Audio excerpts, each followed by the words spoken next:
Hello! Don't forget to support my FB page, Nurse Tita Mitch. Hello, beautiful! Welcome back at Everything Nice at Mitch Succulent Love, and I'm inviting you to like and subscribe to my channel, and please hit the notification bell for more updates on my videos.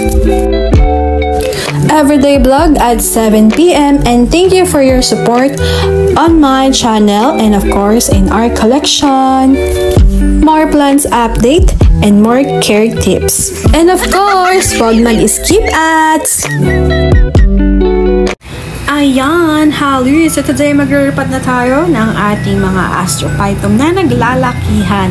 At alam ko, hinihintay niyo po ang ating pagtatanim ng astrophytum.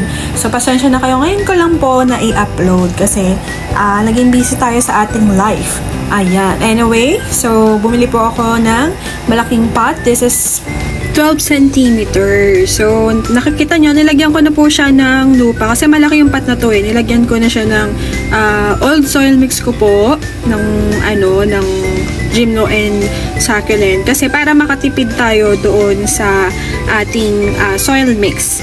So, yung soil mix po natin is yung ano na yung ginamit ko? Classman, CRH, Vermicast, at saka perlite. Tapos, yun, mix lang, saka eggshells. Ayun, so hindi pwedeng walang eggshells para mas healthy ang ating soil at mas madaling mag-ugat yung astro. Though madali naman mag-ugat ang mga astro. So, kasi ito, inalo ko na siya dahil nga, nagtanim nga ako ng gymnocalycium, tapos damay na din itong sa astro. So, pinag-isa ko na lang sila ng soil mixture. So, ayan. Anyway, yung binilan ko pala ng pot nito, dumating sa akin is napakadumi. So, hindi ako in-inform ni seller na lilinisin pa pala natin yung pot. So, sabi ko, hindi na ako ulit ng bili kasi nandumi talaga. Ikaw pa maglilinis. To think white pa to, ha. So, pagdating niya, nilinis ko pa. Tapos, syempre, nagpatuyo pa tayo. So, matrabaho pa instead na gagamitin na lang natin, na lalagyan na lang natin ng lupa tapos magtatanim, is mayroon pa tayong ibang gagawin. So, pasensya na kayo sa akin. Para kasi sa akin, nagbayad ka ng tama is ibigay sa'yo ng tama. Hindi naman to naka-sale. Siguro, tinatamad na si seller sa live. Ayan.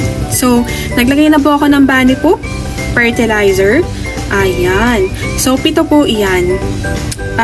Yung isa, di na kasi kasya eh. Yung isa, ihahabol na lang natin later. So, pag po gumamit tayo ng bunny poop, kailangan ilubog po natin sila sa lupa. Kasi, kung yan, nakalitaw, or, nakalitaw dun sa may toppings nyo, aatakihin po yan ng mga insects. Kasi, favorite talaga nila yan eh.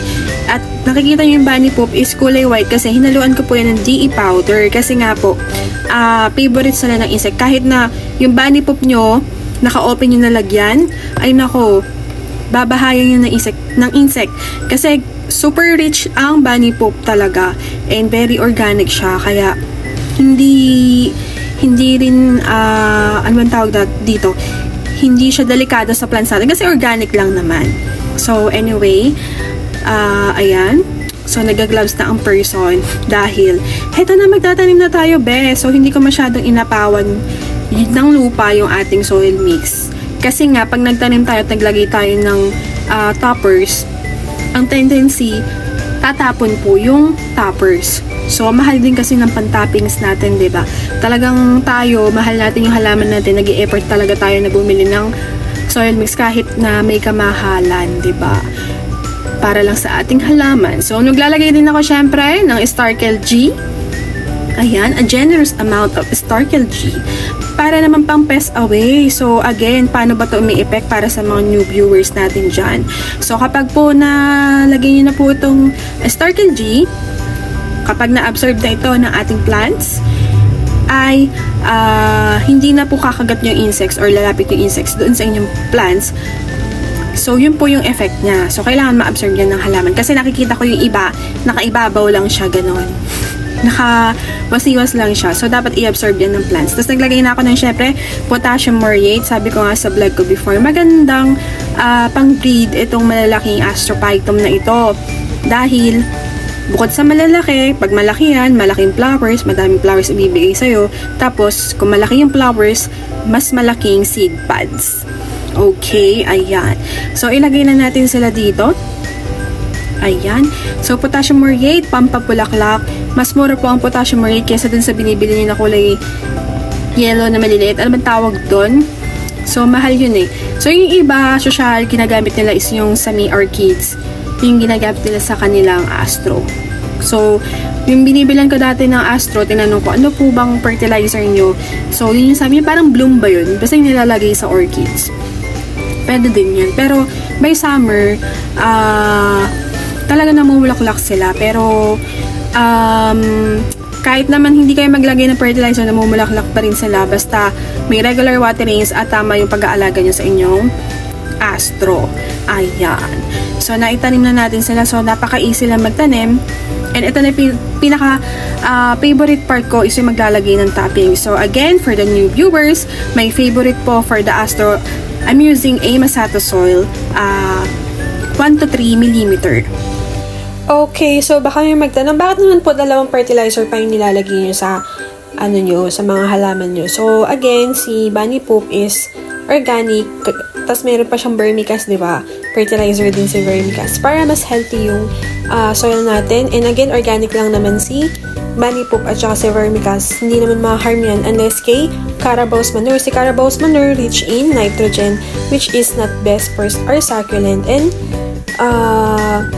sa ating mga sa mga cactus din, kasi ang effect ni nitrogen, kung very rich siya sa nitrogen, is mag-iiba po yung itsura ng ating plants.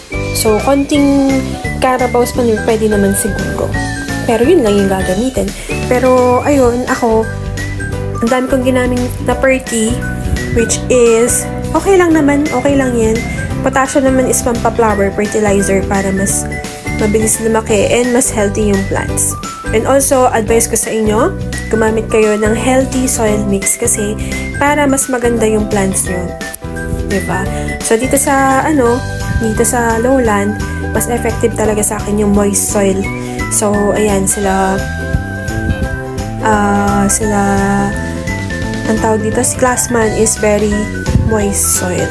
So, ayan. So, Masato soil, gustong-gusto ko talaga to para sa mga Astro kasi hindi talaga lumulutang si Masato soil. And, yun, mabigat siya. At in fairness naman, maganda talaga siyang tingnan. And again, for those na nagtatanong, bakit pa kasi kailangan pa ng soil toppers? Meron po akong vlog dyan na about sa mga soil toppers. You can also search po dito sa aking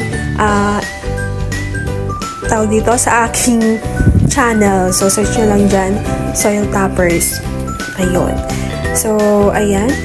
Nakakatawa talaga maglagay ng topper sa ating mga plants kasi parang din, kind of stress reliever din siya. Ayan. So, again, for potassium muriate or potash, pampaplower po siya. Pwede siyang gamitin sa ating mga houseplants, sa mga flowering natin, sa mga adenium, roses. Pwede siya. Actually, si Carabao's manure na-try ko sa roses. Na-try ko sa rose namin. Sobrang ganda ng kulay niya. Naging super red. Tsaka, sa iba naming adenium, naging mas makulay. Dati maputla nung nalagyan ko ng Carabao's manure. Bilang pinag-uusapan naman natin fertilizer. Ang ganda niya. So, itry nyo din kung meron kayong Carabao's manure. So, again, hindi pwede ang Carabao's manure sa ating cactus at succulent. Only sa mga houseplant and other crops. Anyway, malapit na tayo matapos sa pagtatoppings. Ayan. So, ang ganda na niyang tingnan talaga. Ayan.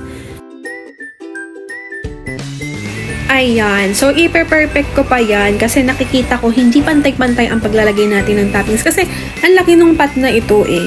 So, gusto ko maganda talaga sila tingnan. Tsaka nakakatuwa talaga tong mga Astro na naglalakihan. Iba talaga ang kilig kapag malaki ang iyong plants. Kung ano-ano iniisip nyo sa malaki. Ayan. So, malaking astro, malaking gymno, diba? Even malaking succulent. Nakakakilig, diba? Basta malaki, ayan.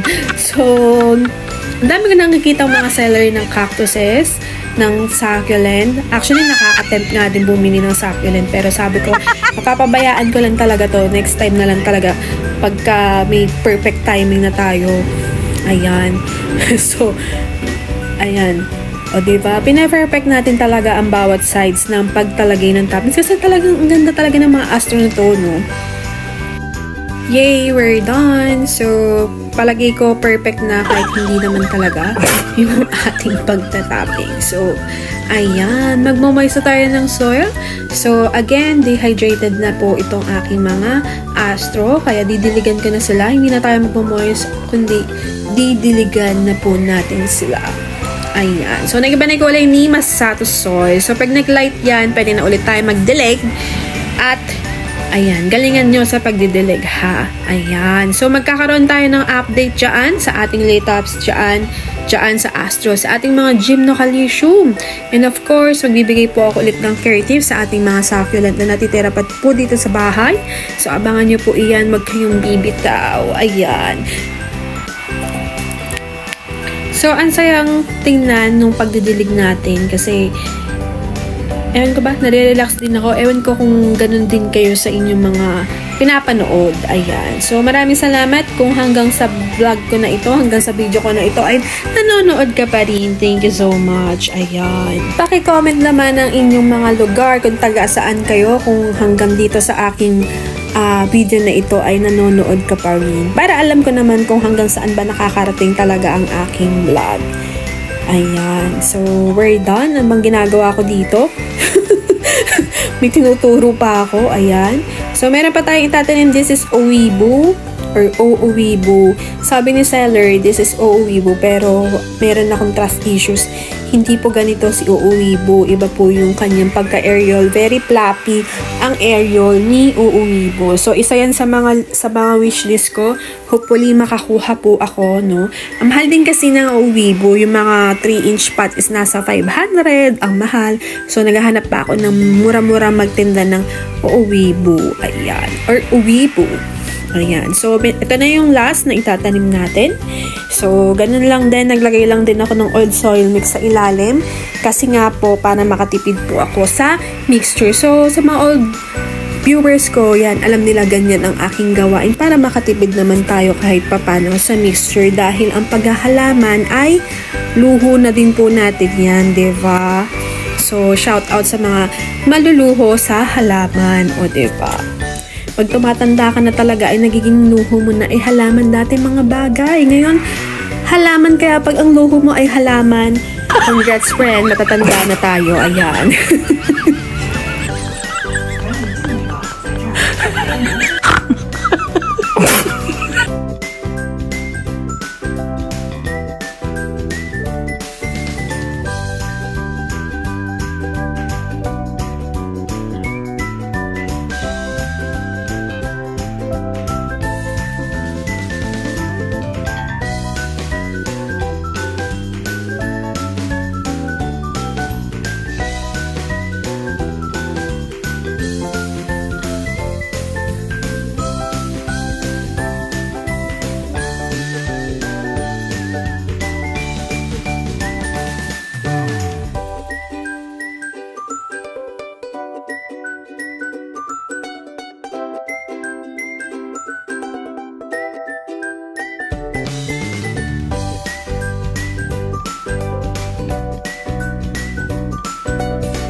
Ayan, so finally we're done. This is the last na iniripat natin. And see you on our updates sa ating mga astro, Gymnocalycium, succulent, and Haworthias. And of course, ang ating mga adorable laytops kasi ang cute nila talaga ngayon. So, yun lang. Thank you for watching at Everything Nice at Peach Succulent Love. What's your thoughts? Comment below and babasahin ko po iyan. So, this is your nurse Blandita saying, God bless po at laging mag-ingat.